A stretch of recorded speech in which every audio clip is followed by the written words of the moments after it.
Hello, everyone. Welcome to this important discussion. So, if you see the recent global headlines raise an alarming question whether South Korea become the first country to disappear due to its plummeting or declining population.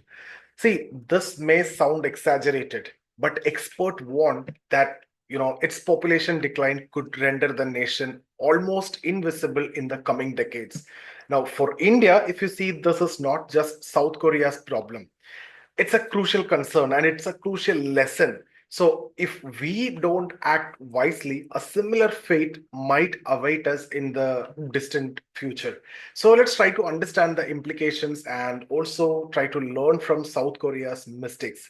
Let's try to understand fertility rate and its important.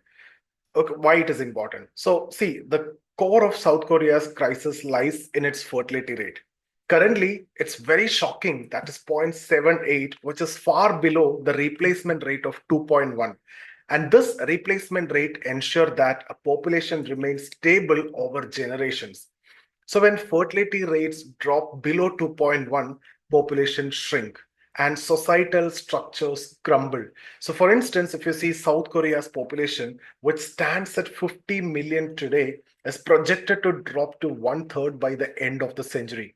So in India, see on one side, if you see our overall fertility rate hovers near 2, but southern states already face significant decline. Tamil Nadu, Kerala, Karnataka show alarming trends, and this decline could have catastrophic consequences if not addressed timely and properly. Now, why South Korea's fertility rate have dropped? First is high living cost, then economic inequality, social pressures are actually the main three reasons. So these are multiple factors. So if you look at the living cost, the housing price and everything is going up, and that makes raising children in urban areas financially challenging.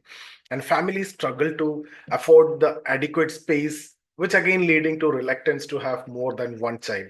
So again, if you look at the income gap, that again is increasing and that is again creating challenges. So a significant portion of the population cannot imagine supporting large families while managing other expenses also.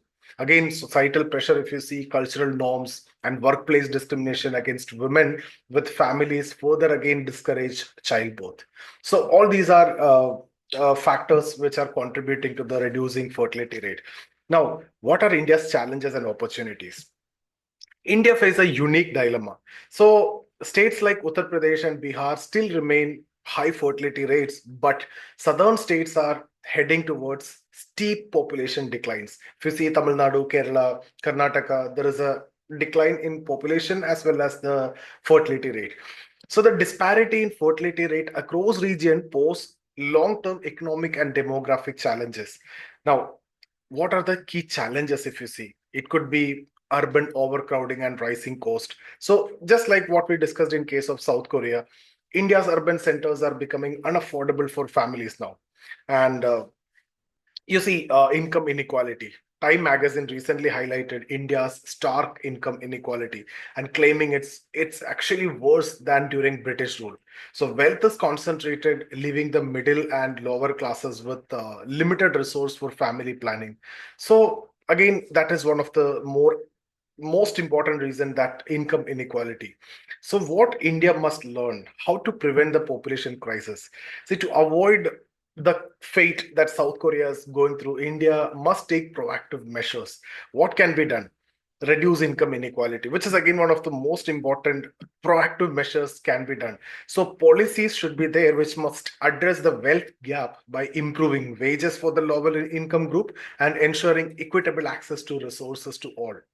Again, promote affordable housing. See, expanding affordable housing in urban areas can ease the financial burden on families. That will encourage higher fertility rate also. Again, support families. Introducing parental benefits, affordable childcare, and workplace reforms can empower families to have more children. Again, balanced urban development. See, India must focus on creating more cities to distribute population pressure, reduce rents, and improve living conditions. So, all these are what we need to look for. We need to reduce income inequality, promote affordable housing, support the families, give different types of supports, and also balanced urban development. Why does this matter to India? See, the declining fertility rate is not just a population issue. It affects economic stability, national security, and the overall societal framework. A sudden decline in population could lead to a reduced workforce that will create a strained social welfare systems and challenges in sustaining economic growth. So Elon Musk rightly pointed out that population decline is one of humanity's greatest challenges. India, with its size and diversity, must recognize the signs and act swiftly at this point of time.